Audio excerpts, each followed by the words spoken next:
আসসালামু আলাইকুম।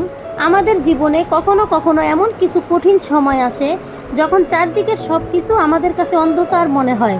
আমরা ভেতরে ভেতরে বড্ড একা হয়ে পড়ি এবং মন থেকে একটা প্রশ্ন বারবার উকি দেয়, আমার সাথেই কেন বারবার এমন কষ্টদায়ক ঘটনা ঘটে? যদি আপনার মনের অবস্থাও এখন এমন হয়ে থাকে, তবে আজকের এই ভিডিওটি আপনার জন্যই।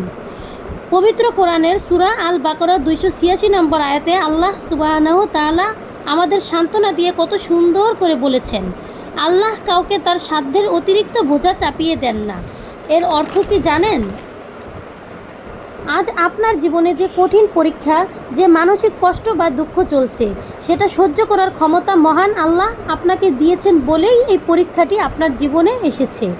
আল্লাহ জানেন যে আপনি হেরে যাবেন না। তিনি জানেন আপনি এই পরিস্থিতি পার করতে পারবেন।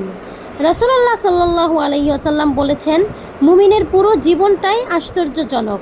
তার জীবনে যখন কোনো ভালো কিছু ঘটে, তখন সে আল্লাহর শুকরিয়া আদায় করে, যা তার জন্য কল্যাণকর। আর যখন কোনো বিপদ আসে, তখন সে সবর বা ধৈর্য ধারণ করে, যা তার জন্য আরও বেশি কল্যাণকর। তাই আজ আপনার মনের ভেতর যে কষ্ট বা কান্না লুকিয়ে আছে, তা নিয়ে হতাশ হবেন না। সিজদায় গিয়ে সব দুঃখের কথা আপনার রবকে জানান।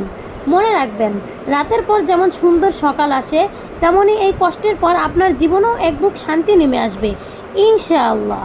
ভিডিওটি ভালো লাগলে লাইক ও শেয়ার করে অন্যকে সান্ত্বনা পাওয়ার সুযোগ করে দিন। আল্লাহ আমাদের সবাইকে ধৈর্য ধারণ করার তৌফিক দান করুন।